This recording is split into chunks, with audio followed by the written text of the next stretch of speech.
শেষ মুহূর্তে জমে উঠেছে কোরবানির পশুর হাট। কেনাবেচাও ভালো হচ্ছে বলছেন ক্রেতা বিক্রেতারা। এই মুহূর্তে শেরপুরের কোরবানির হাটের পশুর বেচা কেনার খবর জানাতে আমাদের সাথে যুক্ত হচ্ছেন সহকর্মী শাকিল মুরাদ। শাকিল, শেরপুরে কতগুলো হাট বসেছে, বেচা কেনার পরিস্থিতি এবং কোন ধরনের গরু বেশি বিক্রি হচ্ছে?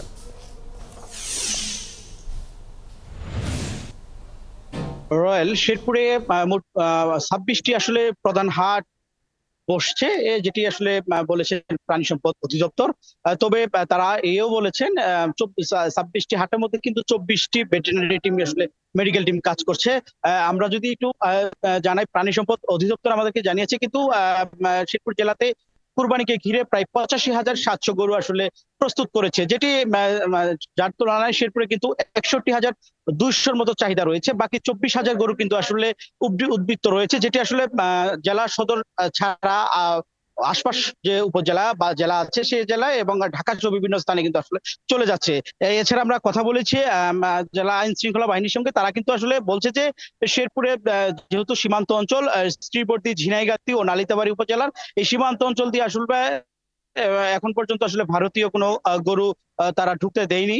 এর জন্য তারা আসলে কাজ করছে। এছাড়া আমি এই মুহূর্তে দাঁড়িয়ে আছি আসলে শেরপুরের ঐতিহ্যবাহী একটি বাজার, সেটা হচ্ছে চেঙ্গুরিয়া কালীবাড়ি বাজার, ঝিনাইগাতী অবস্থিত।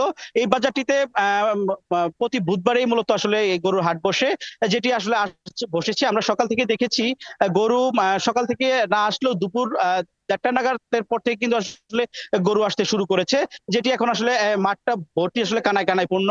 তবে এখানকার ব্যবসায়ীদের একটা অভিযোগ রয়েছে যে এখানকার আসলে এই বাজারে আসলে কোনো ব্যাংকিং শাখা নেই, যার ফলে কিন্তু লেনদেন করতে তারা একটা নিরাপত্তাহীনতায় ভুগছেন। তবে এই বিষয়ে আমরা সংশ্লিষ্ট ব্যাংক কর্মকর্তার সঙ্গে কথা বলেছি। তারা বলেছে যে ব্যাংকিং এর বিষয়ে তারা এলাকাবাসীর আবেদনের প্রেক্ষিতে আসলে এখানকার ব্যাংক স্থাপন হবে। এছাড়া বাজারের যে অবকাঠামো, সেটি আসলে যেহেতু ঐতিহ্যবাহী বাজার, এই বাজার থেকে প্রায় লাখ লাখ টাকা আসলে প্রতি বছর সরকার রাজস্ব পায়, কিন্তু সেভাবে আসলে অবকাঠামো আসলে উন্নয়ন হয়নি।